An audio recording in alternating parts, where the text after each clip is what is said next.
वरिष्ठ नेता शशि थरूर ने एक बयान दिया है और इस बयान की वजह से कहा जा रहा है कि कांग्रेस की मुश्किलें बढ़ जाएंगी। बिल्कुल, और वो भी जब बिहार में चुनाव चल रहे हैं। तो ऐसे में चुनावी माहौल में शशि थरूर ने आखिर ऐसा क्या बयान दिया है जिससे महागठबंधन की मुश्किलें बढ़ गई हैं और शायद बीजेपी को, एनडीए को मौका मिल गया है इस बयान के सहारे अटैक करने का।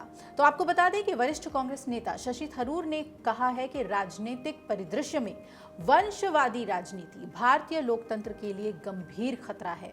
नेहरू गांधी परिवार ने यह सिद्ध किया कि राजनीतिक नेतृत्व जन्म सिद्ध अधिकार हो सकता है। थरूर ने कहा कि अब वक्त आ गया है कि भारत वंशवाद की जगह योग्यतावाद अपनाए। तिरुवनंतपुरम से सांसद एक अंतर्राष्ट्रीय मीडिया संस्थान के लिए लिखे लेख में उन्होंने ये बातें कही हैं और उन्होंने कहा कि नेहरू गांधी परिवार कांग्रेस से जुड़ा हुआ है, लेकिन राजनीतिक परिदृश्य में वंशवाद हावी है। जब राजनीतिक सत्ता का निर्धारण योग्यता, प्रतिबद्धता या जमीनी स्तर पर जुड़ाव के बजाय वंशवाद से होता है तो शासन की गुणवत्ता प्रभावित हो जाती है। अब थरूर की यह टिप्पणी भारत पाकिस्तान संघर्ष और पहलगाम हमले के बाद कूटनीतिक प्रयासों पर उनकी टिप्पणियों को लेकर उठे तमाम विवादों के कुछ हफ्ते बाद आई है। उनकी टिप्पणियां कांग्रेस के रुख से बिल्कुल अलग थी और पार्टी के कई नेताओं ने उनकी मंशा पर सवाल उठाते हुए उन पर निशाना भी साधा था। थरूर ने लेख में लिखा कि सच कहें तो ऐसे वंशवादी राजनीति पूरे भारतीय उपमहाद्वीप में प्रचलित है। उन्होंने पाकिस्तान में भुट्टो और शरीफ, बांग्लादेश में शेख और जया परिवार और श्रीलंका में भंडार नायके और राजपक्षे परिवार का उदाहरण दिया। भारतीय राजनीति एक पारिवारिक व्यवसाय शीर्षक वाले लेख में थरूर ने कहा कि दशकों से परिवार भारतीय राजनीति पर हावी रहा है। नेहरू गांधी परिवार, जिसमें स्वतंत्र भारत के प्रथम प्रधानमंत्री जवाहरलाल नेहरू, प्रधानमंत्री इंदिरा गांधी और राजीव गांधी का वर्तमान विपक्षी नेता राहुल गांधी और सांसद प्रियंका गांधी वाड्रा शामिल हैं, भारत के स्वतंत्रता संग्राम के इतिहास से जुड़ा हुआ है। लेकिन इसने इस विचार को भी पुख्ता किया है कि राजनीतिक नेतृत्व जन्मसिद्ध अधिकार हो सकता है। थरूर ने कहा कि यह विचार भारतीय राजनीति में हर पार्टी, हर क्षेत्र, हर स्तर पर व्याप्त है।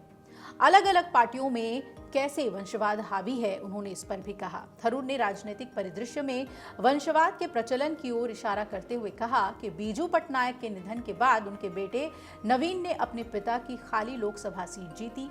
महाराष्ट्र में शिवसेना के संस्थापक बाल ठाकरे ने यह पद अपने बेटे उद्धव को सौंप दिया, जिनके अपने बेटे आदित्य स्पष्ट रूप से कतार में इंतजार कर रहे हैं। यही बात समाजवादी पार्टी के संस्थापक मुलायम सिंह यादव पर भी लागू हुई। मुलायम यूपी के पूर्व सीएम रहे तो बेटे अखिलेश यादव भी मुख्यमंत्री बने। अखिलेश अब सांसद और पार्टी के अध्यक्ष हैं।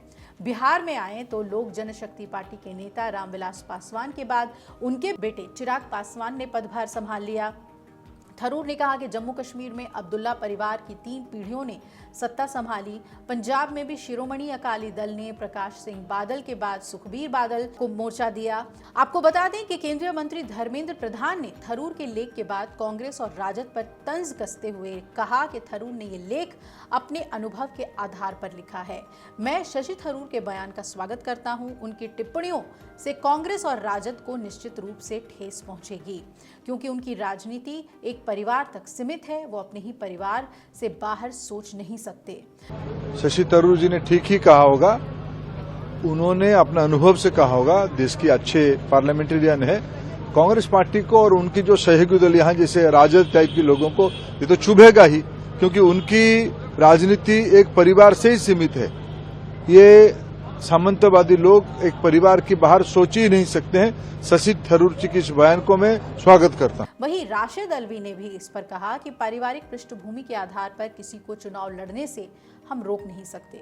थरूर के लेख पर प्रतिक्रिया देते हुए सांसद नेता राशिद अल्वी ने कहा कि लोकतंत्र में अंततः जनता ही तय करती है कि किसे सत्ता में लाया जाए।